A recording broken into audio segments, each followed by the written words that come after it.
Hey, this is Gail Kim, Impact Hall of Famer, and you are watching Count It Out with Mike and Tyler.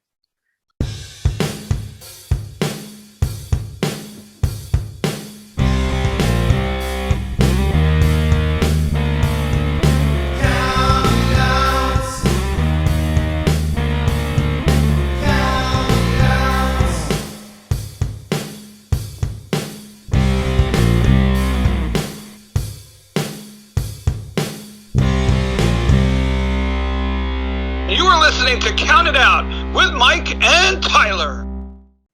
Well, we are live, pals, and welcome to another edition of the Bill Apter Seal of Approved Count It Out with Mike and Tyler. My name is Tyler. I am joined once again, as always, by my trusty partner, the one and only Mike. What's going on? Let me tell you, I'm actually in a good mood this week. I love the Cincinnati Bengals. I love Chase Brown, and I actually love football this week. I had a good week. You did Had a really have a good week. You got you're a lucky man, and my wife is not too impressed with you.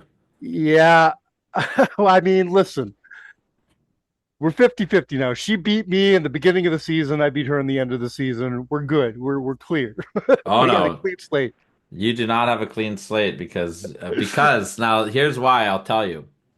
If she would have held on to beat you last night, you both would have Yes. made the playoffs. I've done the math. I don't think that's true. I'm looking at the It, math it all right depends. now. It all depends on the points.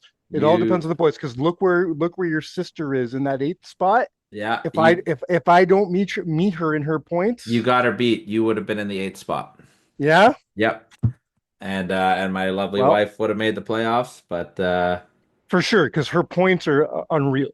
Yeah, like she's doing well, but yeah, my sister would have got bumped. You would have taken the eighth spot. I would have well, been up in the sixth spot.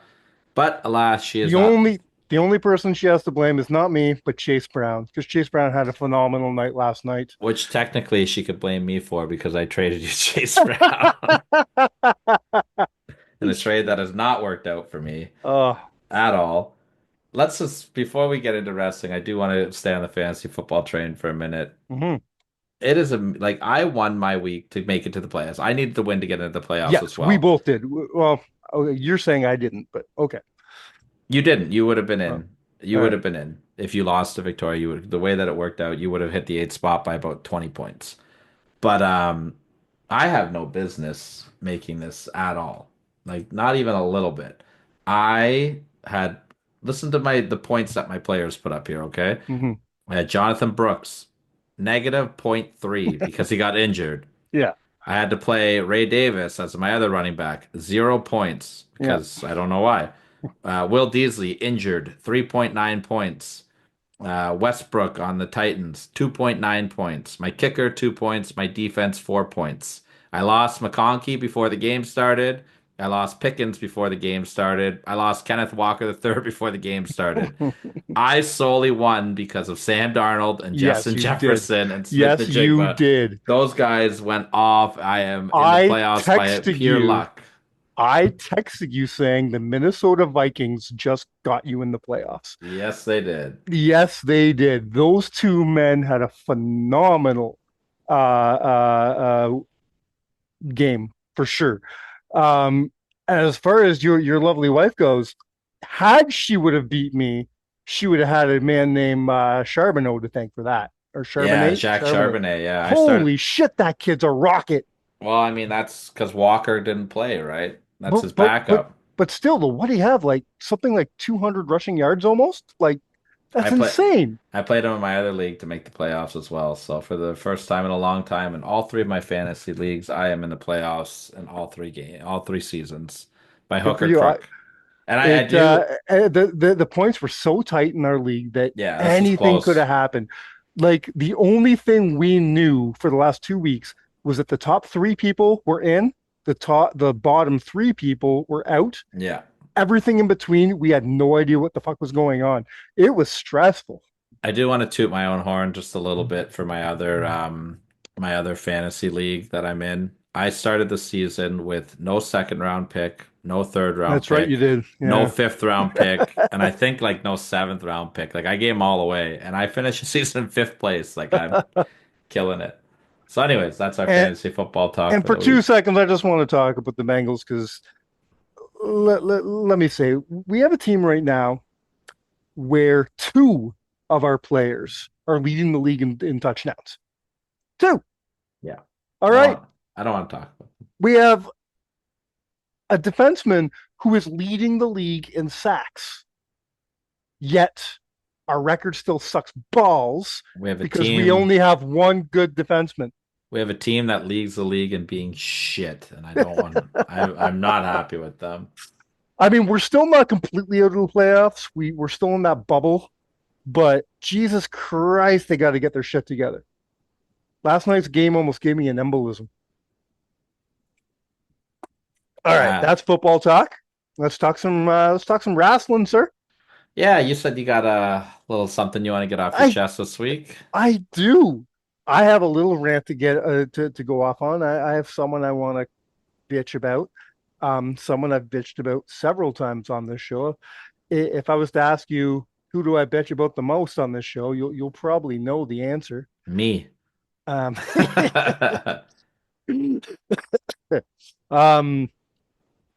I was able to get really good tickets for Elimination Chamber. I'll be taking my son to see Elimination Chamber in March, and I'm so excited about that, except for one thing.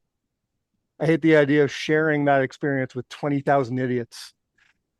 Wrestling fans are driving me nuts, dude. Yeah, wrestling fans suck so much. And this week alone is just proof of how wrestling fans don't know anything about wrestling anymore. I want to throw a word out there, and I know our good friend Jimmy Corderas has already kind of hit on this week, but I want to go on my own rant about that. There's a word that's being misused and overused, and I want to eliminate it from vocabulary because if you can't use the word right, stop using it. And that word is buried. Everybody got buried this week, apparently. Oh, who got buried? Last night on Raw, the Wyatt Six finally met defeat, and because of the great heel work of what's it called, the Final Testament. Yeah, Paul Ellering, and the return of Paul Ellering, him throwing the flour in the face or the powder in the face. It was a heel deal, right? To me, that's the way you do it. That's the way stories are told. Now everybody's, well, Wyatt Six is done. They buried the Wyatt Six. Great job, the Triple H. You buried the Wyatt Six. Who the fuck got buried? It was a heel tactic. Now the face gets to come back next week. Wrestling fans don't understand wrestling anymore. And then you go back a couple days, where the WWE Tag Team Champions, the Motor City Machine Guns, fell to the heel tactics of a newly established heel team in DIY. In one of my favorite heel turns of this year, if not the last few years, by the way, because this team was already a half and half, right? Well, they were teasing Ciampa, right? Tommaso was heel. Gargano was face. Which way were they going to go? Gargano turns heel. It's a beautiful maneuver. Now everybody's bitching. They buried the Machine Guns. Nobody got buried. You don't understand what buried means. Storytelling. Thank you. Buried is when, Vince McMahon puts out a DVD called the self-destruction of you. Okay? That is him burying you. It's a storyline. Next week, if the faces don't hit rock bottom, they can never climb up. And that's the story that you need to tell it in wrestling, is the heels climbing their way up. Or I'm sorry, the faces climbing their way up. This is wrestling 101. This is the storytelling for the last 50 years. I don't understand it. And here's the other thing I don't understand is people bitching and whining about the Machine Guns losing the titles so quickly. Number one, the same people that bitched and whined that they won it so fast are bitching that they lost it so fast. Mm-hmm. Make up your fucking mind. Also, the same people that bitch and whine that the title reigns are too long. Cody's had it too long. Roman had it too long. Gunther has had it too long. Then you have a short title reign, and people bitch. Well, what's the point of having a title if you're going to drop it so fast? Make up your because mind. What do you because like? now we get an amazing program with two of the best Thank you. tag teams in the world. Thank you. And it's these same people who are constantly on, oh, well, wrestling hasn't been the same since the Attitude Era. Wrestling was always the best in the Attitude Era. Do you guys remember the Attitude Era? Titles change hands every half an hour. Like, make up your mind, guys. I want you all to just sit down and realize you don't like wrestling. You just don't. You don't like wrestling. What you like doing is complaining about wrestling. Go find something else to bitch about. You're a Yeah. miserable, miserable person. Go take it somewhere else because this is a great art form. It's a great thing. Triple H is doing amazing things right now. Shut the fuck up. Go watch something else. Complain somewhere else. I'm done. Wrestling Yeah. fans suck, dude. Yeah, and you know what? Give the proper respect to the man that, I want to go on a rant too, because there's a man out there right now and he's not getting the respect he deserves. And without this man, there would be no such thing as AEW. So give it up for Ricochet, all right, everybody? Oh my god. Oh my god. That was something, eh? For those of you that did not see That Ricochet, was something. now his, Do you I think that had to be a work though, right? it wasn't like he came right out and was like, I'm the reason why AEW. The point he was trying to get at Pretty was much that is. was because of people like me, like that were outside of the box, like Will Ospreay and myself. But he That's also what, said, without me, there is no Will Ospreay. yeah. I would think it's more of a work than a I shoot for I hope sure. it's a work. But I don't know, man. Ricochet is he's a different He's cat right something, now. man. Yeah, he's He's something. he's something else. But I mean, whatever. If he's happy, he's happy. All the power to it. I will Hey, say man, though, I want him to go have the matches he wants to have. His matches are not my cup of tea. I was excited when he went to WWE because I only really knew his work from Lucha Underground. I didn't know his work in the Indies. I didn't know his work in Japan. I didn't really know it. I knew him as Prince Puma, and I really enjoyed his work as Prince Puma. His work as Ricochet, outside of some of his NXT stuff, like the stuff with Dream, loved his matches with Dream. yeah. Outside that, Adam Cole, he had a great match with Adam Cole. mhm, outside I don't enjoy his work. His style is not for me. His matches with Osprey, that's not my thing because it to me that's not wrestling. It's acrobatics. Yeah, I mean, teach their own, right? Yeah, It's not to my each first their choice own. either, right? But There are several different genres, several different styles of wrestling. I'm not gonna fault you for not enjoying death matches. So don't fault me for not enjoying whatever the fuck flippity dippity bullshit that is. There's a lot that comes into professional wrestling. At the end of the day, though, I want to see stories being told. I don't see stories in those matches. I just don't. I'm gonna go on a little bit of I'm gonna pull the curtains back a little bit. I don't normally do this, but I saw something and it made me sad, but it also like made me kind of awoke to the situation. I'm gonna kind of bury AEW a little bit.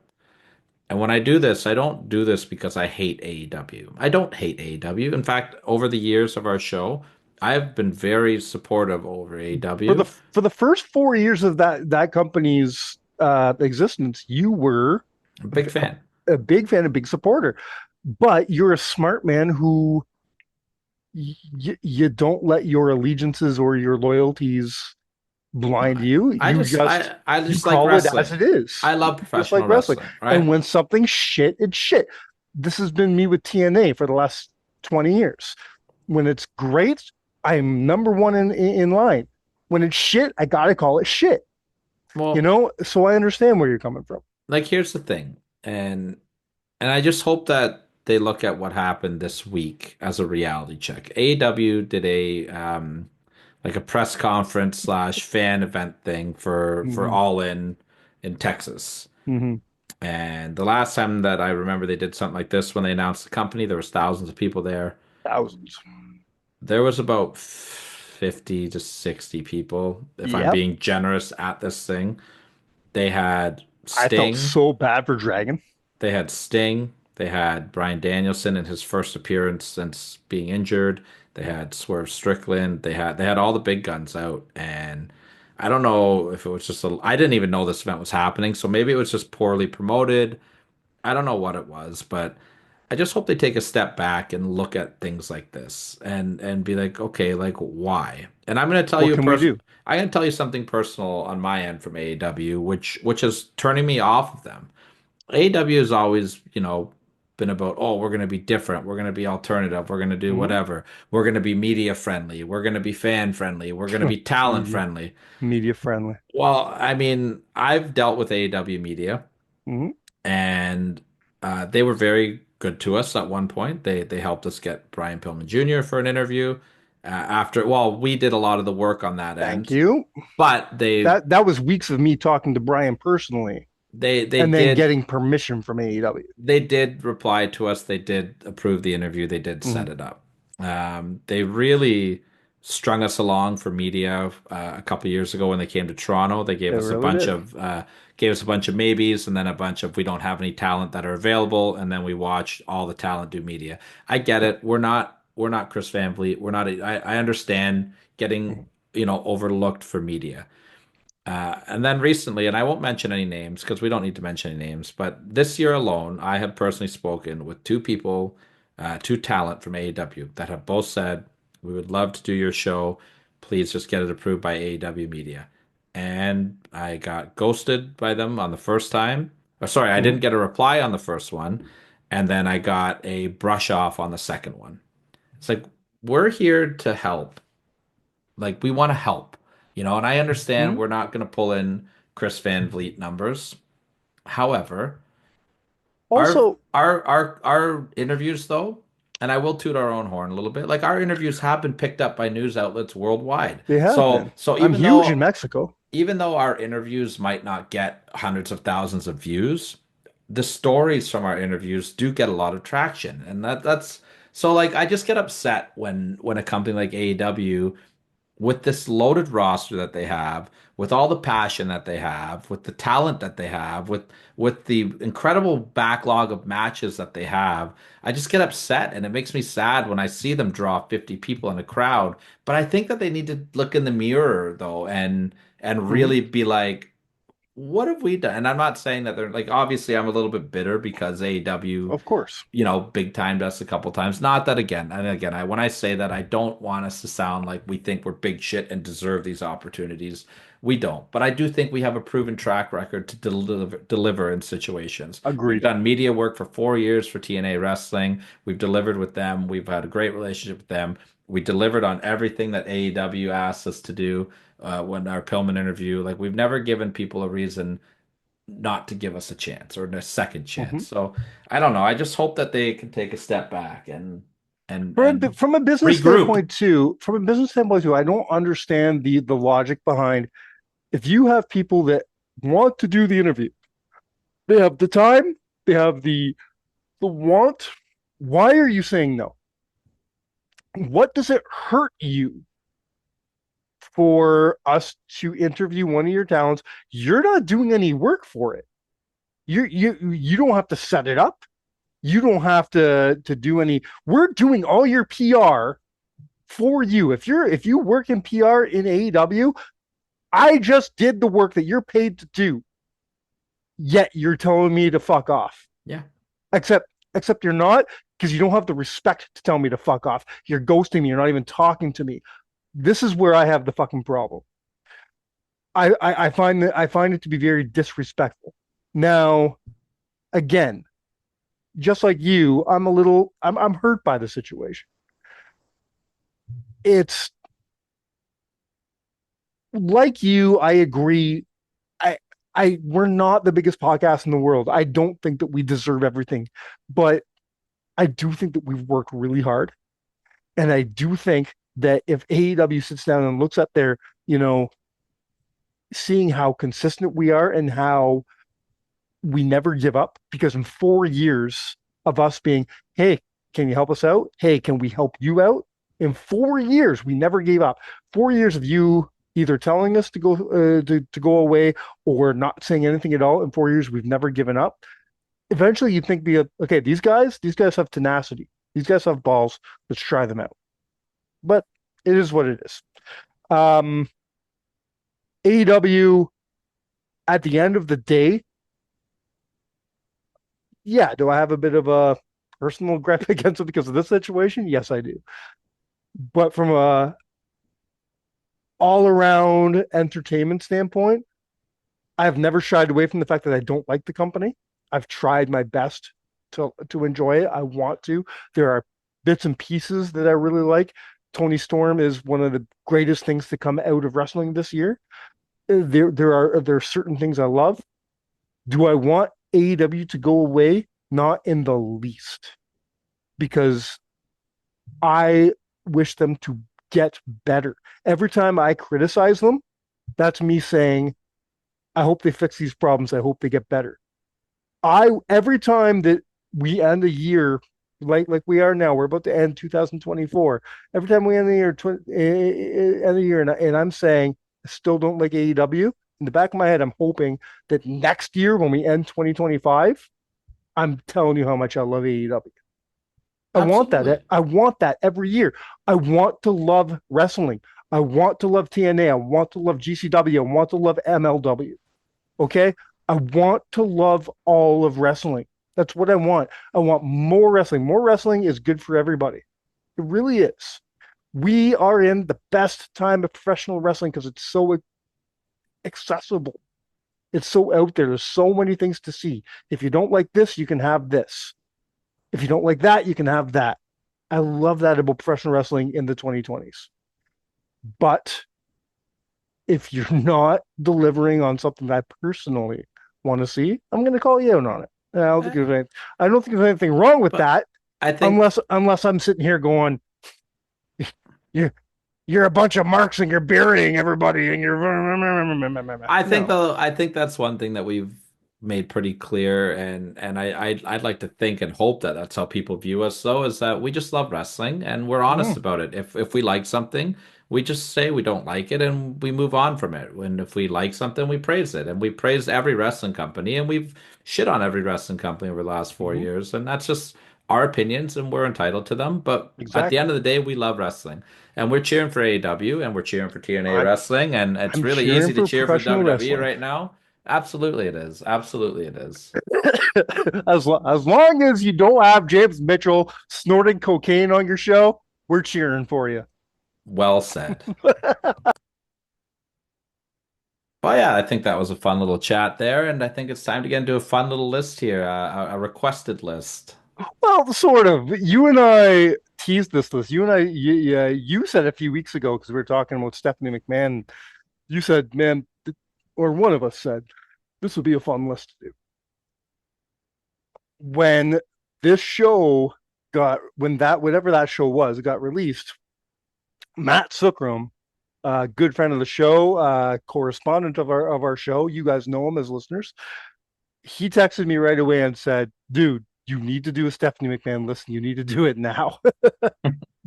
And that would have been last week's list had the heel turn of the New Day not happen. Absolutely. But that the New Day had to happen last week. Yeah, but here we are. We're gonna throw some love to Stephanie McMahon, because even though we don't see her on our TV anymore, I love me some Stephanie McMahon.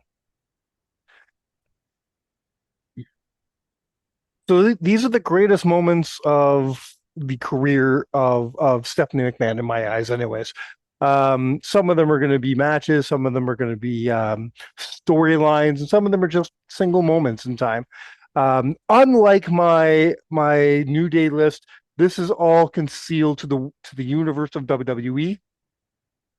I'm not going to go out to her the great things she's done with charities and press conferences and social media work, because she's done some great work outside WWE. Absolutely. We're going to stay in the realm of kayfabe. We're sticking with the character of Stephanie McMahon, not the human being.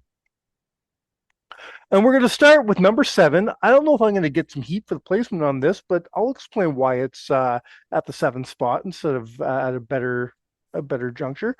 But we're starting with the unholy wedding between her and the Undertaker. Yeah, I'm fine with that being here. I don't even know if this would have made my list. So I think it's a great moment for Stephanie because of her acting. This is her really coming out of her own. Um, she hadn't done a whole lot on camera until now. This is when she's really kind of breaking out. yeah, this is the Her first couple months. exactly, and her acting in this is fantastic. Her panic being tied to that big T. The hug she gives Stone Cold Steve Austin is so convincing. And then the hug that she gives her father, Yeah. is so convincing. I thought she was great in this. The only reason it's my number 7 is because um, this is a Stone Cold Steve Austin story. This is an Undertaker story. This is a Vince McMahon story. Stephanie is just kind of she's an important aspect, but she's not the integral part of the story. So that's why it's my number 7. So what you're saying is she wasn't the higher power of the story? She was definitely not the higher power. Um, let's move on to my number 6, where she was the higher power. Because we're talking about July of 2002 when she was announced as the new general manager of SmackDown. Okay, yeah. I think this is a big moment for Steph, and it turned into a good spew of storylines that would move forward over the next year or whatever it was, of her being general manager of SmackDown. You had Eric Bischoff doing his thing on Raw. They really needed to compete that on SmackDown, and having Stephanie in that spot, I think, really worked for the time. Mm.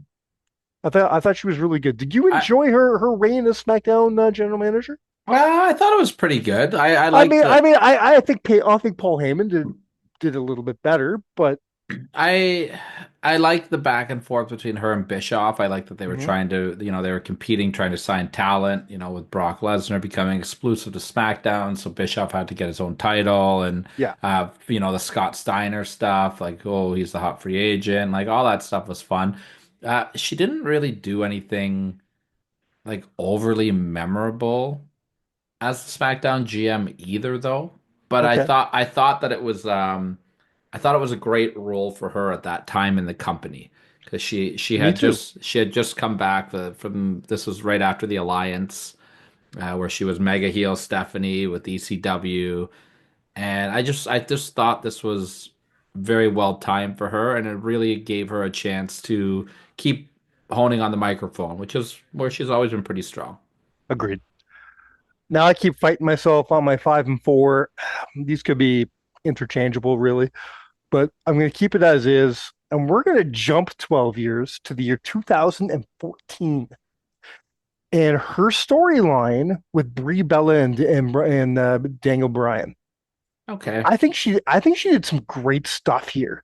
Really feuding with Brie. Some of her matches were actually pretty good. I enjoyed watching her and Brie have wrestling matches, but the storyline of her trying to accuse Daniel Bryan of cheating on Brie and bringing in the therapist and all this stuff, I thought it was a really good story for the time. I don't remember too much about it other than the really awkward Nikki Bella heel turn. Yeah. I can't I know that the beginning of this angle is really good when Brie was fired and then she slapped Stephanie or something like that. Like Mhm. I have some kind of memory about that, but overall I don't remember this enough to give too many comments on it. I thought it was a I thought it was a really good story, and it's one of those stories where I'm like, on paper, I'm like, this is dumb. Like Daniel Bryan doesn't need to be involved in a story like this. Daniel Bryan's too good for a story like this. He was And injured at then, this time, right? and then I believe so, and then it unfolds on TV, and I'm like, okay, I can get behind this because Bryan was really good. I think Nikki did her best work ever in this story. I don't agree Not, with not, that. I'm sorry, not Nikki, Brie. Brie. Brie did good. Brie was fine here. Uh, moving on, we're going to talk about an actual wrestling match. that I rewatched a couple weeks ago, and then I rewatched again today just to remind myself, does it belong on this list? And yes, it does, because it was an integral part of a storyline. There was a lot of shit happening, and the match itself is actually really entertaining. Now they might call it an I Quit match. Fuck, it wasn't that. It was weird, but it was at No Mercy of 2003, and we're talking about Stephanie McMahon fighting her father, Vince McMahon. I mean, I might have squeaked this in at a number 7, but this is not Mm-mm. my favorite. Tyler, when was the last time you actually sat down and watched this match? I cannot Right? tell you, and Okay, I probably could dude, tell you though I will not sit it's down and way watch more this match. entertaining than you remember it being. I I'm promise you. sure it is, but it's not my favorite The Stephanie. only the only thing I don't like about it is don't call it an I Quit match if it's not an I Quit match. There was pinfalls involved. The only thing that made it an I Quit match is because Linda threw the towel in. It was weird. The rules to it were very strange. This match was only a few days before her wedding, also, which is Yeah, hilarious that Vince wanted to broadcast on pay-per-view. yeah. Her actual wedding, Yeah. like not her 2002 fake wedding or her 1999 weird wedding. Uh, no, her real legit wedding, and I believe the lore goes that Linda threatened Vince with divorce Yeah. had, had he let a single bruise or scratch happen to Stephanie during this match. I mean, I won't comment on what actually ended up happening with Vince and Linda and their I mean, divorce, but I mean, I don't know if there was any bruises, but here we are 20 years later, and okay, so you don't agree with that placement. You don't agree I with wasn't that's big on that's okay. I didn't like this feud with Vince and Stephanie. It wasn't my favorite thing. Well, we're moving on to another match, and I think you will agree with me on this one because I have to know that happen to know that you enjoy this match as much as I do. We're going to WrestleMania 34, where Triple H and Stephanie fought Kurt Angle and Ronda Rousey. Yeah, this was a great match. I think this match was way better than I thought it was going to be when WrestleMania happened. I didn't have a lot. I wasn't sure what Ronda could do in the world of professional wrestling, um, and I didn't have a lot of faith in Stephanie at the time. So Well, and Kurt and Triple H are both not full-time performers by this point either, right? exactly. So I didn't know what to expect, but they told a phenomenal story. Triple H and Stephanie played the greatest old school heels you can imagine. Hmm. Triple H doesn't get his credit when it comes to him playing a traditional heel. Well, it's because You know what I mean? so many people just sit and harp on that one portion of his career for like Mm-hmm. a year and a half where, yeah, you know what, he Exactly. wasn't the most generous guy in the business. But But the rest of the business, the rest of his career, look at the stuff he's done to, you know, just this is a side note. I was watching this just the other day. Do you remember the little story he did with Tajiri? yeah, yeah, he got Okay. blinded and he cut a promo on a plant. That was hilarious. It was amazing. That's old school heel stuff. You get your faces over by being vulnerable, by being I don't know how much embarrassed, but I don't know by how being much that got to embarrassed. Jiri. I don't know how much that got to Jiri over in the long Well, run, no, it but didn't. it It was a didn't in fun. the long run. it made for a fun night of Raw. Got him over in that instant, though. Got him over that night. Got him cheered. That's what it's all about. So for people always, Like harping on Triple H for that, I would use Sheldon Benjamin as a better example of that. oh, love the stuff he did with Benjamin. Right? He made Sheldon Benjamin on his first night as a single star. Mm-hmm. Damn right he did. What are your memories of sitting down watching this match at WrestleMania 34? I remember being excited about it. Love me some Kurt Angle, Mm-hmm. very entertained by Stephanie as a performer, and I was really excited to see what Ronda Rousey could do. And I thought that Stephanie being in there helped elevate Ronda Rousey to another level Agreed. because like nobody gets their hands on Stephanie. Yeah. It's very rare. Before the match happened, were you disappointed that it was Kurt and not Rock, or were you Uh, happy that it was Kurt? It didn't matter to me. Yeah. I didn't think anything differently of it. Like obviously The Rock, it's The Rock, so it would have been a bigger deal. But there's nothing like Kurt Angle freshly back in the company at that point. I thought it was a great, and they have the Olympic connection and the wrestlers Yeah. and the judo. Like Kurt was the perfect like mentor on screen for Ronda Hmm. Rousey. Agreed. It made more sense. In my number 2 spot, we talked about this a few weeks ago on the show, and we're going to talk about it again because it's one of our favorite things. We're talking about the 2002 wedding between her and Triple H. Just the This is 2000. the 2002 wedding. Okay, so this is where Triple H turns face officially. Like, even though he Exactly. was already a face. Yeah, okay. He got her cheating or something like that. Exactly. Oh, you're not pregnant. Sorry. Exactly. He didn't Fake find the her cheat. He was pregnancy. a fake. It was a fake pregnancy because their relationship wasn't going very well. So she decided to say she was pregnant. Then Linda told him all the truth and blah blah blah. It's a great segment. Her screaming at him in the ring during this wedding after he told her she was a no good tramp is amazing. Mhm. Her acting chops in this is probably bar none to anything she's done in her career. I absolutely love it. Um, this is the only wedding on this list Okay. I mean, that's fair. The other one, because I think the other one, yeah, there's a great moment where she's in the ring going, why? That's great, but that wasn't her moment. and this is your number two or That number three? this is my number 2, Okay. but my number 1 can't happen without the wedding that I left off the list. And that wedding that we're not talking about on the list, that's a Triple H moment. Okay, that's Yeah. Triple H's big step up from great heel to the fucking man. Because at that point you're like, okay, can Triple H hold this company? I don't know. No. Then he does that, and you're like, holy shit, Triple H might be holding this company. That was a huge thing for Triple H. Again, just like the unholy wedding, Stephanie was just kind of there.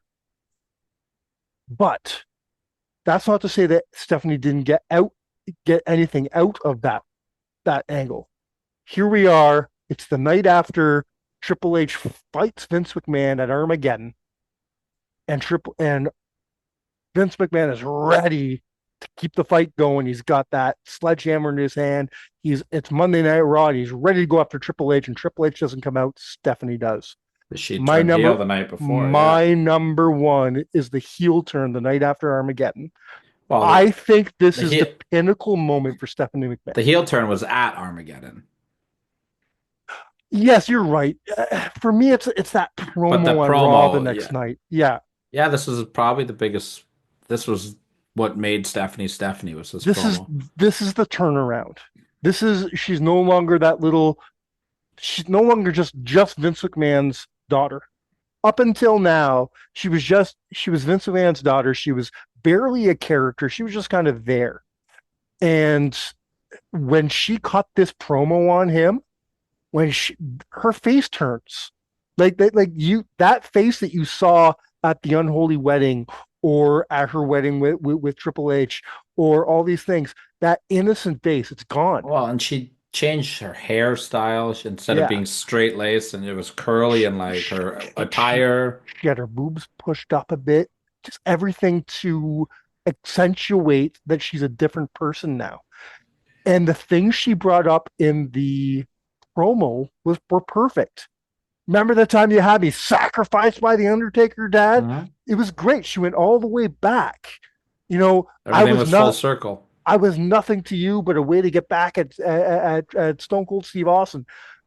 She used everything. It was perfect storytelling, and that turned into her being a phenomenal heel for the next decade. You know, this turns into the McMahon Helmsley era, which I know a lot of people talk shit about, but I think is some really good storytelling. I think it's a lot better than like a lot of people talk shit about it. And I think it definitely had its moments where it wasn't great, but I thought it was overall really, really good. What do you prefer, the McMahon Helmsley era or the Authority? I like the Authority era better. Okay. because It's a little bit more mature. It's a little bit more they're refined, a little more bit more seasoned, more right? tight and seasoned and put together. Yeah. Yeah, and I thought they had Not to mention, better. I love me some Jamie Noble. Well, yeah, we got some Jamie Noble in there, and not to mention like Daniel Bryan, like was a perfect Yes, he foil for was. that, right? Yeah, And I just thought they had stronger faces to work with at the time in the hmm Authority because they had The Rock I and agree that. with you. Like Yeah. other than and not that when I say stronger faces and then I mentioned The Rock in the same sentence, but other than The Rock though, there wasn't a lot of top tier baby faces that feuded with the McMahon Helmsley era. Right. By the time Austin came back, the McMahon Helmsley era was over, Yeah. right? Like they had moved on from that. So I like the Authority better. Um, I do as well. However, this kickoff for doing this heel turn, I thought was the pinnacle of what Stephanie McMahon could be and was. Mhm. I don't disagree with your number one here. There are a couple things I don't know if I would agree with on your list or I maybe Okay, have swapped out. sure. I Any honorable definitely mentions on your part? yeah, her feud with Chris Jericho. I Okay, I yeah. think needs to be talked about. And To me, to me, I think of that feud. All I think is just a bunch of great one-liners from Jericho. it was so good. But I think a big one that you missed was the love triangle with Triple H and Kurt Angle and herself. Mm, I think that definitely needs to be on the list. that was really good stuff. Yeah. That was phenomenal stuff. And yeah, I I would definitely be willing to push the unholy wedding off the list to find room for that for yeah, sure. I think I don't that know why I has didn't to think be of on the that. list. A strong honorable mention would be her promo before Triple H's match at WrestleMania with Roman Reigns, Hmm. where she was like that dictatorship, like Yep. Hunger Games style promo. I don't know what it was, but it was awesome, whatever it Hmm. was. And the other one that I liked was her match with Trish Stratus at No Way Out. I think Yeah, those definitely. are That's a at the time those were two non-wrestlers, hmm and they put on a hell of a match. So off topic for a second. We just hit the 20th anniversary a couple days ago of Lita and Trish being the very first females to main event Raw. And do you know who the Big second big female in main moment. event Raw was? I do not. Stephanie and Trish There you go. for the women's title. Yeah, My only honorable mention, you're gonna laugh at sorry, me, Stephanie and Lita. I meant to say. Stephanie Lita. Okay. Though I think they were the first one actually. Stephanie and Lita was before Lita and Trish Not according to everything I read in the last couple of days.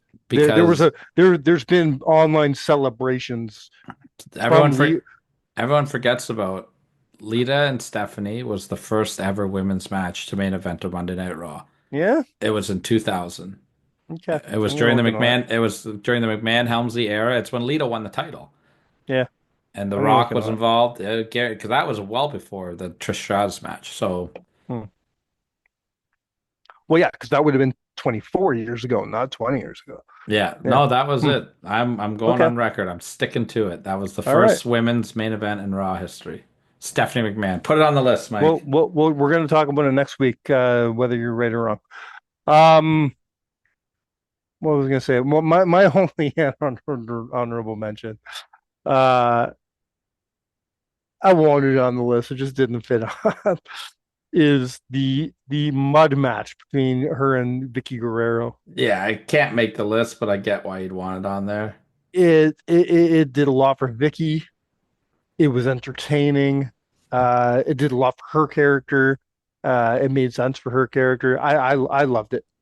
I thought it was good. Mud matches, 99% of the time, you tell me there's going to be a mud match, and I'm like, ah, here they go. It was just a reason to show some titties on camera, right? Hmm That's not what this was at all. And I do enjoy it. Yes, for the record, Stephanie and Lita was in the year 2000 main event Okay. at Monday Night Raw. All right.